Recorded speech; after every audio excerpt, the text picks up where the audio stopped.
Mic check, 1, 2, 3, 4.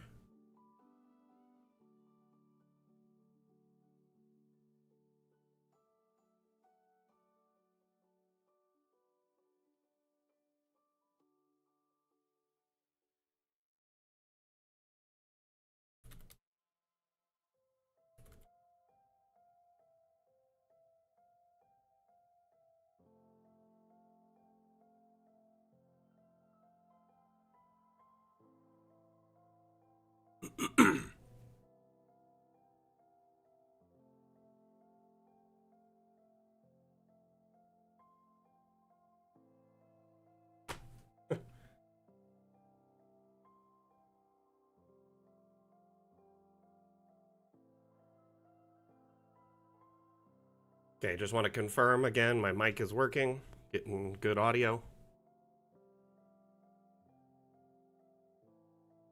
You can hear the music as well.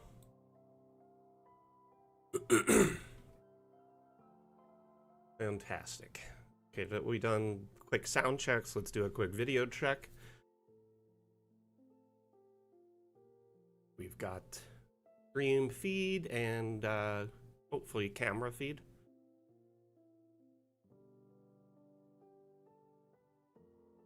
As long as we get a confirmation there, I'm gonna just make sure everything is working on my end here. I'm refreshing all my stream feeds that aren't live at the moment. Got TikTok to pull up, and I see the chat.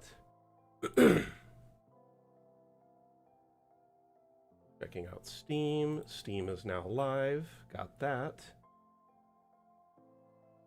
Twitch, and I'm live on Facebook and YouTube. The only one I'm not sure on is Twitter at the moment.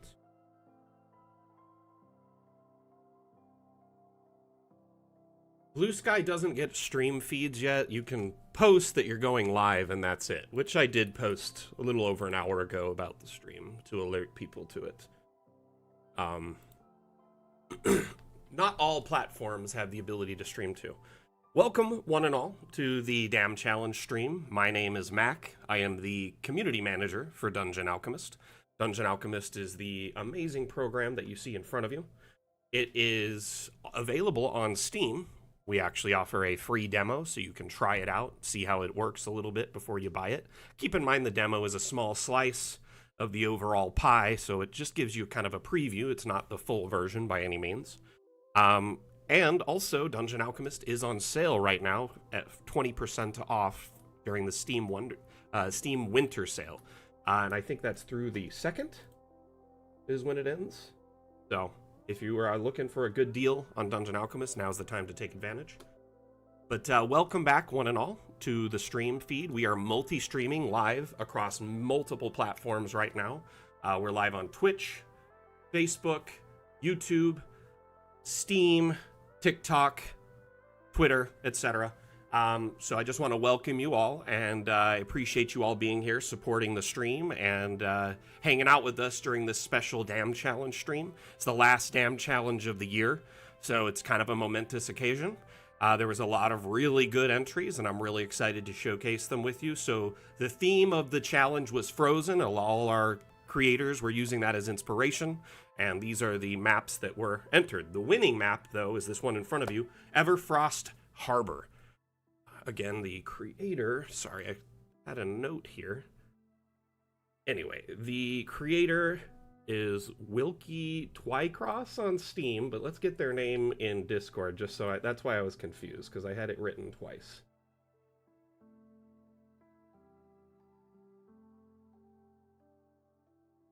Oh yeah, it's the same name in Discord as well. Why do I have two names written here on this pad? Oh, this is from an older giveaway. Never mind. I was so confused. So anyway, cross-referencing everything. Very excited to showcase this entry. It's a very, very beautiful map. And it's quite a sight to behold. I really am a fan of winter maps. We don't see a lot of them, even during the winter time, and so I'm glad we did a couple themes around that to really draw people in. Wanzo, I saw your message up above saying I have an idea I want to share. Are you still present? And what's up to you? Let's hear about your idea. Thank you, TikTok, for all the likes. I already have about 400 likes.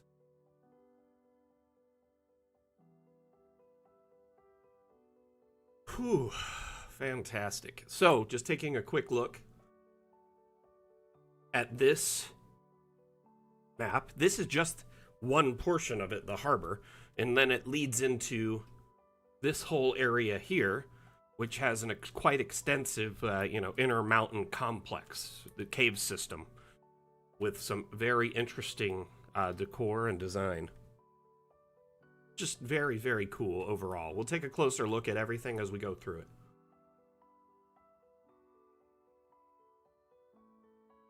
So, congratulations to the creator of this map. Okay, I am going to just pull this top note off because I get confused every time I look at it.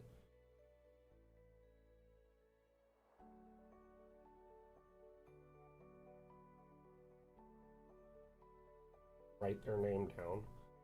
Some names I have a hard time remembering until I say them a bunch. So, got this written down so I won't forget it. Ugh.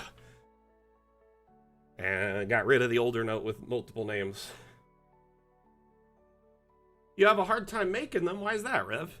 Such a talented cartographer. I doubt you really struggle with them. Look at though, it doesn't look like it's that great of a harbor overall because there's several sunken ships. Oh, lining up with the docks. I gotcha. One thing I can say that can help tremendously is looking at like piers and wharf designs, like even old layouts of them, but modern layouts are great too. But stuff like that is essentially, typically you'll have these, 45-degree angles or whatever. Or is it 90? What am I thinking here? Anyway, it'll be these big angles like this so a boat can get in there really easy.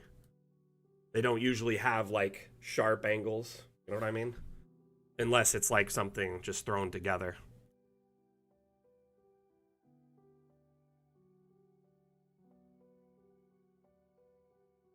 How was everybody's holiday week?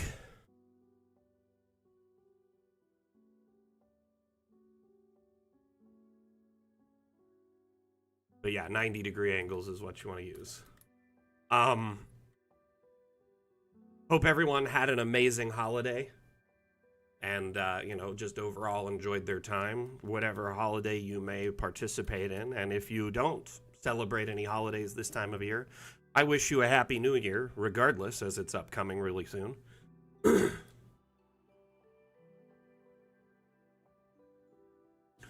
Oh, you found your tape? Wow. Where was it? I am intrigued by this.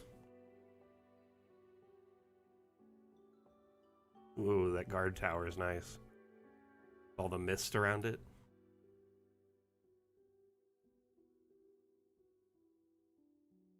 Shlomo, please be safe.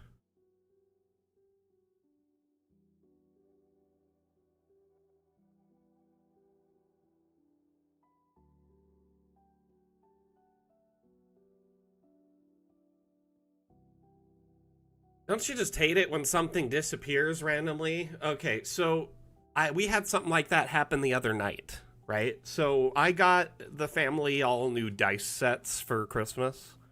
They're all these stone dice sets. They're really cool.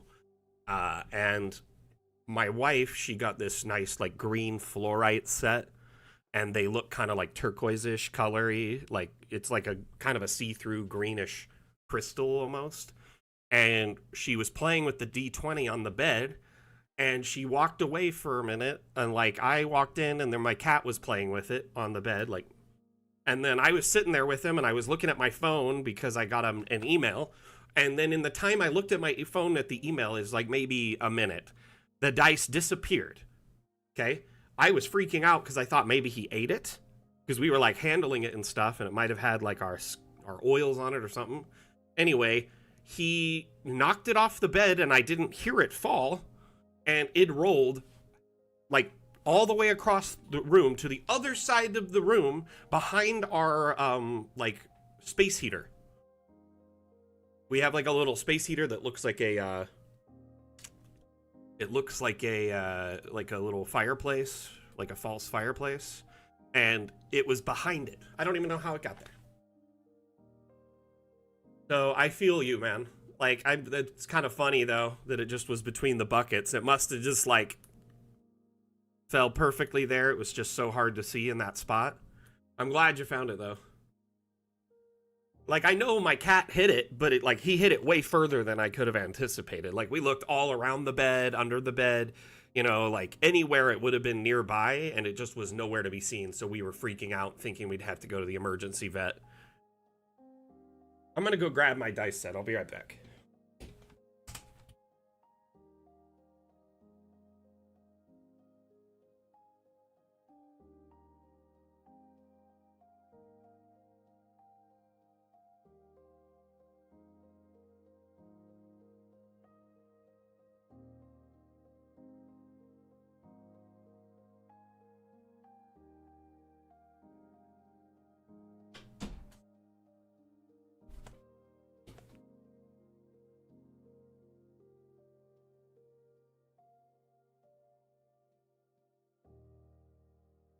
So, Michelle, the first roll on my dice, my new dice set, was a 20.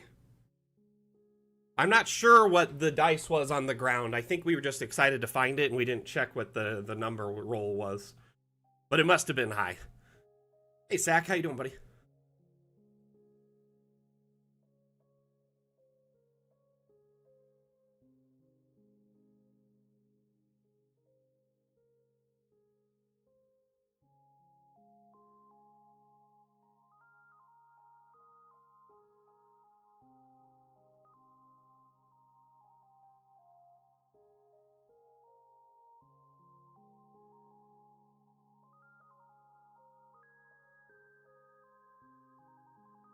I had a lovely time. So we had a friend over for Christmas Eve, someone we hadn't seen in a while, and we had a bunch of food. We had a big charcuterie set up, and like just tons of yummy foods, and also we made Christmas cookies and had an amazing dessert. um it was quite fun, actually. We essentially I made filet mignons, and then we had mashed potatoes, tempura green beans, Brazilian cheese balls, like cheese puffs, and then let's see here. We made Christmas sugar cookies. It was like my grandma's recipe. She passed a couple years ago, so it's always nice to get her cookies. Each year, they just kind of take me back,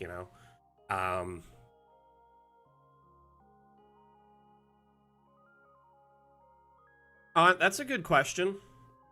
Honestly, the devs want to try to make that work. It's likely going to be implemented in the Fun with Objects update if they can figure it out. The problem is, by allowing an object to fully rotate, you'll likely have to take some concessions. And by that, I mean, once the object is rotated, it no longer has, like, surfaces, like a collider that you could stack things on. Kind of similarly to now, like, when you disable collisions, or, like, if you raise an object up, it's no longer, like, it doesn't really interact with stuff anymore the same way. It won't stack on things the same way. Does that make sense? So it would be, essentially, it would remove the colliders at the expense of being able to rotate it, is at least what I've been told by the development team. And I said, I don't think our community would mind that much. They just want the ability to rotate things. They already understand that it's a caveat with, raising and lowering objects, so I don't think it would be a problem, But this is the dice the die set I've got, and it's gosh, I don't even know the name of the rock now. But it's got this beautiful... The green screen strikes again. 1 second. Green screen.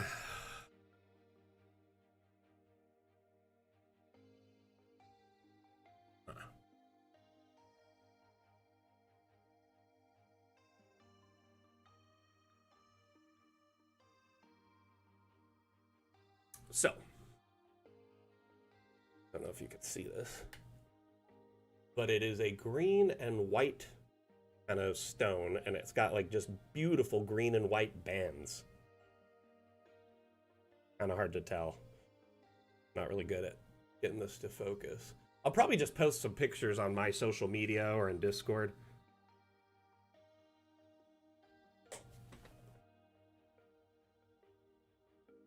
I'm waiting for you to tell me. Let's hear about it. Please tell me about it.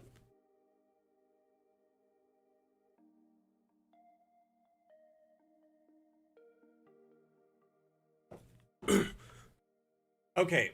Michael asks, hey, I got a question regarding saving maps. When it comes to custom assets that a person uploaded, do those assets need to be public? So if you make assets and put them in a map and you share the map, if the assets aren't public, those assets will not be accessible for anyone trying to download the map.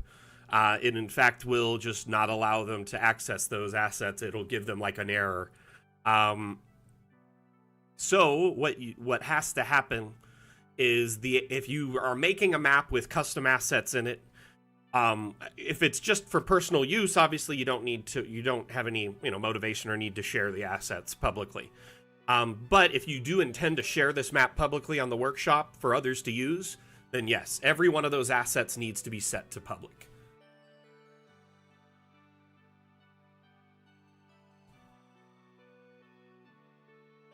But Wanzo, I'm open to your suggestion, my friend. I honestly want to hear it. You know what I mean? So please enlighten me.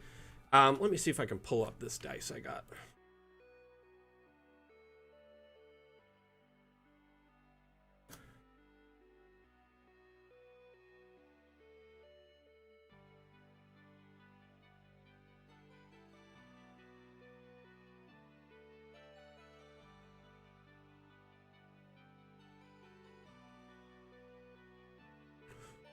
Yeah, that could be an interesting approach.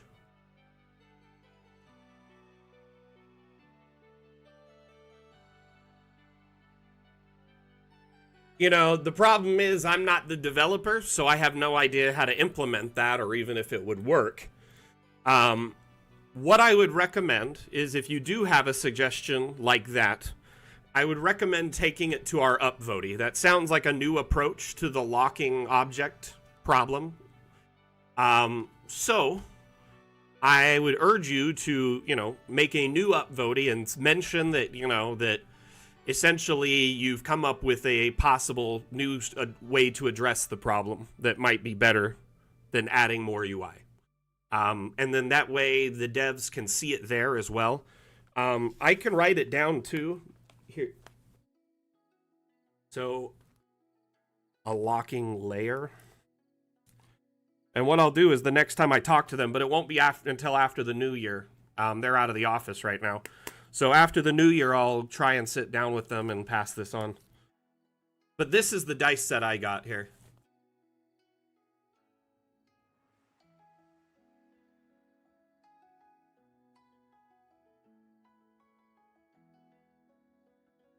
Oh, Core Hall, nice. Welcome back. How are you doing? I'm glad to hear it.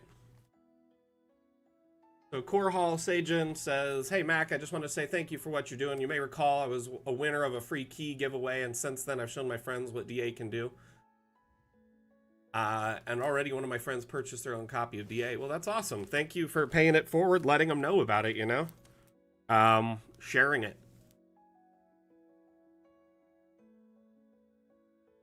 Yeah, I believe you won it on Steam, right? Because I was like, if any first person to say something on Steam gets a free copy.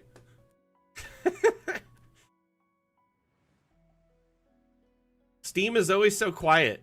Was that what it was? I swear. I feel like that was it.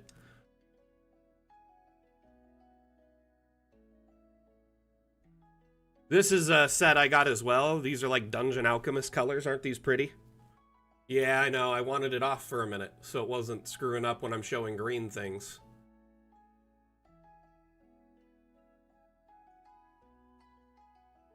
I was holding dice in front of it and it was messing up because they're green, so. Hey Stormy, welcome back. I'm well, how are you? How was your holiday? And I hope you have, let's talk about everyone's New Year's plans. Anyone got anything fun planned for the new year?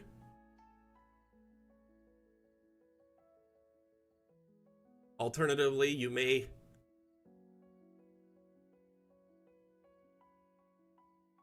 Oof. You may be like me.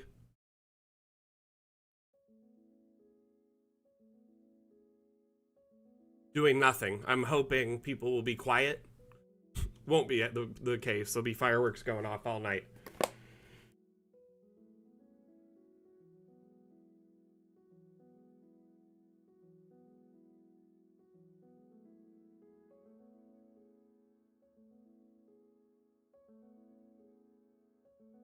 Your plan is to make a new Pathfinder group? That's awesome.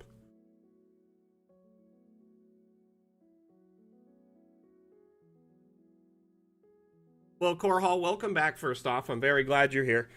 All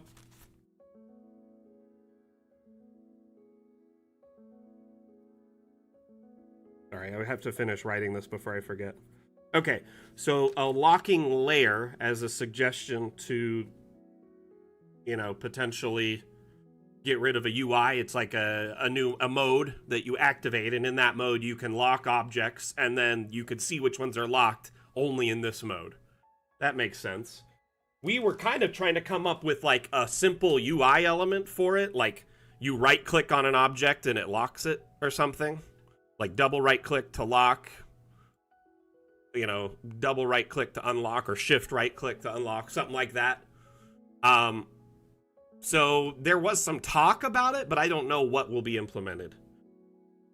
If anything, it'll be very simple and like elegant solution if they do come up with something. But I do agree it would be nice. I've wanted it. You're not the first person to beg me for it, Wanzo, by the way. I have several people who come in here all the time, and the first thing they'll ask for is a lock.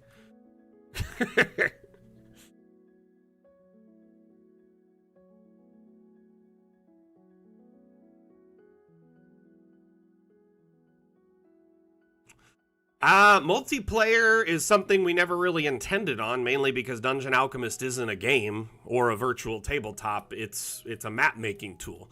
Though you can do Steam Play Together, where it's you and someone else remotely, like someone remotely connects to your session, and they can help you build a map, but only one user can be active at a time. We don't have like a co-op build mode or a cloud build mode or anything like that. Though the devs have said after we leave early access, they'll add some features that would be considered VTT light features. And one of the mentions was something akin to multiplayer support. So we'll see. Who knows? Hey, Geronimo, thank you. Happy New Year to you, and I hope you had a wonderful holiday, my friend.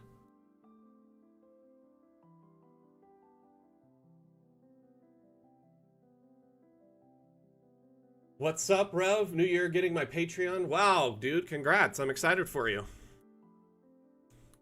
By the way, if you, when you start posting stuff on social networks and stuff, make sure you tag us so I can repost it for you. Help get some eyes on your work. Additionally, I will like to point out that, you know, we love supporting creators wherever possible like that, and if you need any advice or, you know, tips to get yourself off the ground or whatever, let me know. I've definitely sat down and had, you know, the akin to like a meeting with quite a few different creators in our community and come up with game plans and ideas for their content to help them get more eyes on it. So I am always, you know, down to help content creators in our community. Whether it's a stream or whether it's a Patreon or, you know, YouTube videos or whatever.